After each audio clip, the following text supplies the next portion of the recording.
There are differences in dry pasta and fresh pasta that many people may not realize.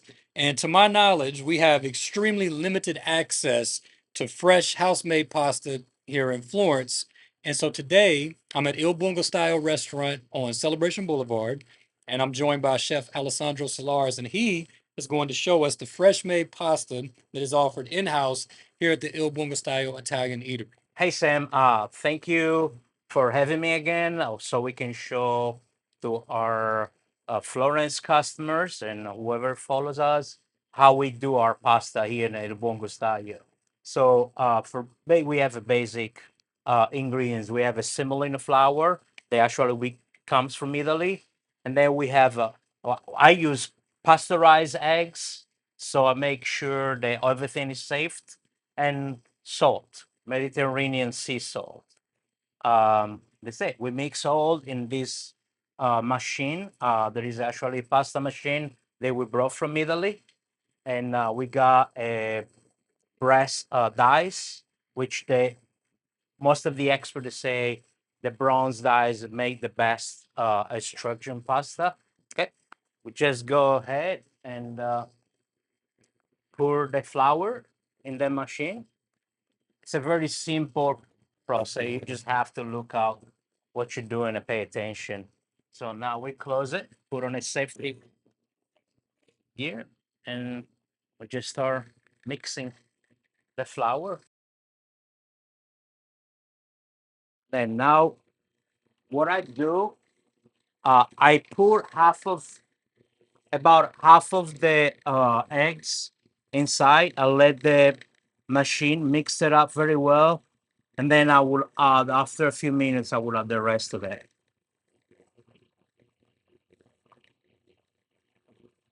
Adding the eggs on a different times and not just at one time, it allows me to control the um, the texture of the pasta that I'm making, because a lot of times we have high humidity or low humidity. So the flour will take more or less eggs to get the best product. So we have to do that all the time. There's not a perfect measurement all the time. So we got to go day by day and just look up what we're doing. So how can you see, as you see now, uh the the flour is creating a little bit bubbling. It means that it's kind of getting together. My goal is to get it all of it the way bubbly. It means that it's getting the humidity of the eggs incorporated to it. And when when I'm done with it, the extrusion of the pasta out allows to actually mix a compact the pasta itself.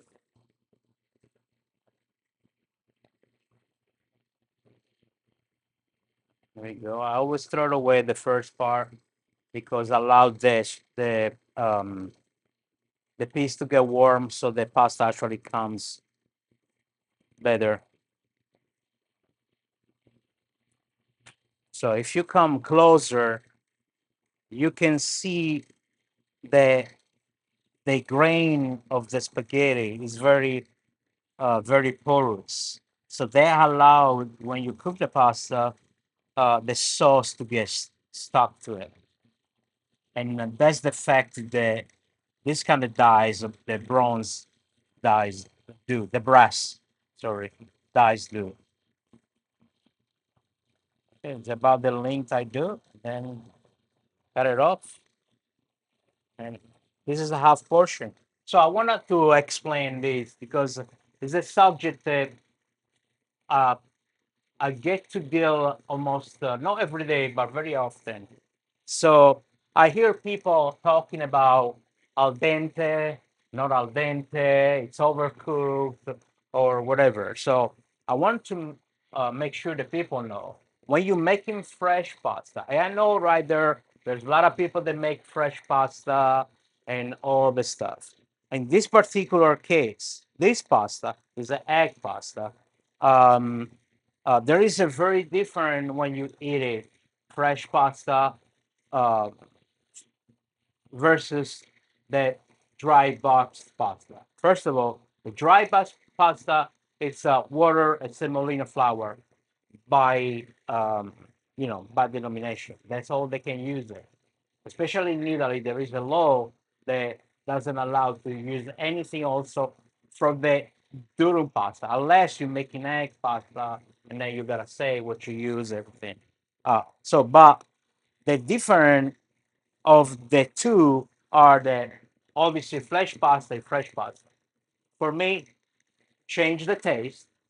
I also because you got eggs in it, but you got the fresh kind of texture. The texture between the two is different. So the al dente that you look for on a dry pasta, you cannot find that kind of texture al dente in the fresh pasta.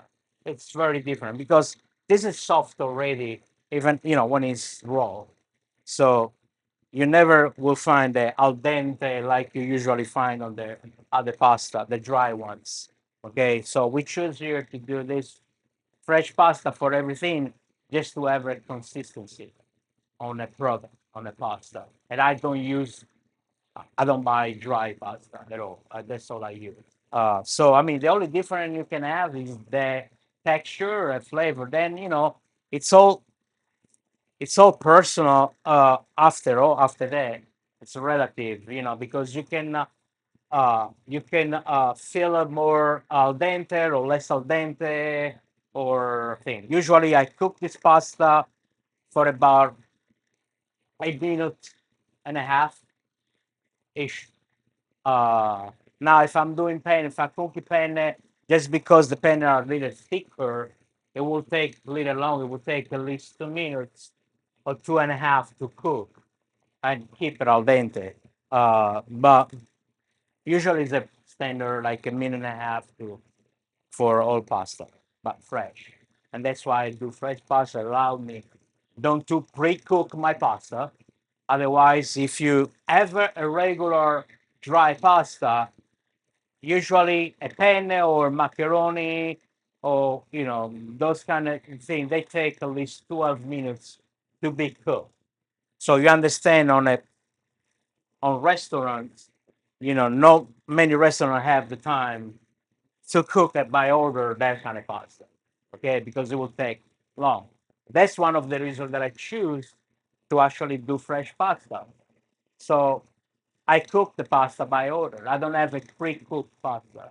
So that being said, like I mentioned already, we make a penne, which you got the structure here for the penne.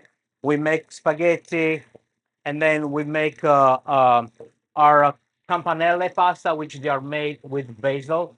So I blanch the basil, and we wait everything, the eggs, we mix it together, and then like I mixed the spaghetti before, instead just the eggs, I put it in the eggs with the basil. That's why they come green and they taste basil basically. And actually, I can show I have it over here.